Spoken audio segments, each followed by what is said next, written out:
Yes, I got a great webinar called Become Part of the 9% and on 91% lose in spread betting.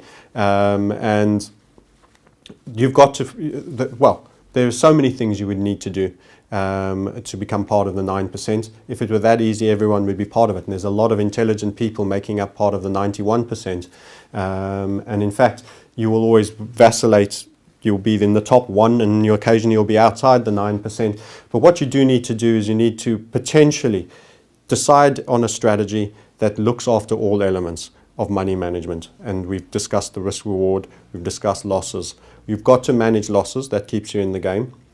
You've got to believe you have a system that will make more than it gives back on its winning. It will win and will lose all the time. No one is ever going to have 100%. So accept that losses are part of the game and manage that.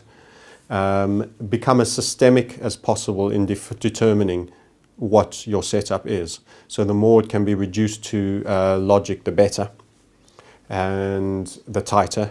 And then you need to stick to the system as systemically as possible as well, which most people are incapable of with emotions, particularly after, say, 3 losses. You'll be snakebite fearful, and after 3 wins, you'll be piling on twice the size. And that'll be the one that'll lose and give back all of those 3 wins and some. So that's where focusing on, if you had to develop a black box system, is not a bad process for defining your strategy and that which you find interesting. Observing charts, a lot of observation, a lot of drawing of charts, and a lot of use of patterns. Patterns are probably the most powerful technical analysis tool for me outside of the larger trend Dow theory. What are some trading mistakes to avoid? Most trading mistakes made by beginners, even intermediates, and occasionally even advanced people when they lose their heads, is to do with trade sizing. So they take a loss too big. There's no damage done in taking your managed loss. That's part of the game and being wrong. The problem is that recovery ladder when you then emotionally negatively respond to taking an already slightly bigger loss. So let's say you lose 15 or 20%, and then you think, damn, I want to get back to where I was, so I need to make 25%, so I'll trade bigger again. I'm sure I'm right this time. You can't cope with the mental, it's like a mental cognizance dissonance, cognitive dissonance that makes you need to get back to where you once were, because you're now seeing yourself as the lesser self as dictated by this balance. And that then pressurizes you into trading bigger again on what looks like a sure thing. But now you're punch drunk because you must find an opportunity quickly. And it's not a sure thing. It's the first thing you grabbed hold of that best represents a possible trade.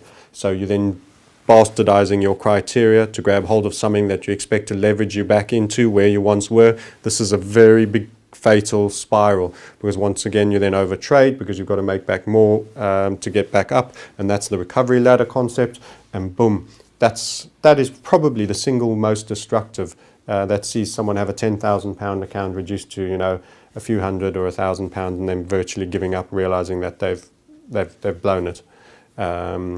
Size. It's 91% of people are in that sort of category.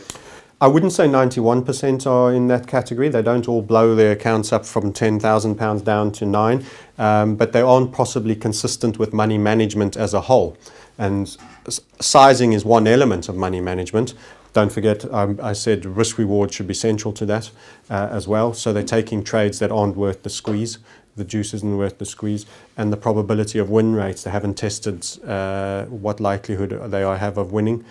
Too tight a stop, something else I've mentioned. All of those things all fall under the larger money management cluster, and those are all key. So do you agree with this statement? The only way to make money is slowly and steadily over time, not trading Forex indices, commodities, etc., because they're a giant casino. No, I wouldn't agree with that statement at all. Those underlying markets can be traded profitably on a consistent basis.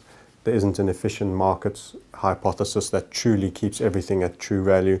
Anything that involves people will have reactions and overreactions and underreactions.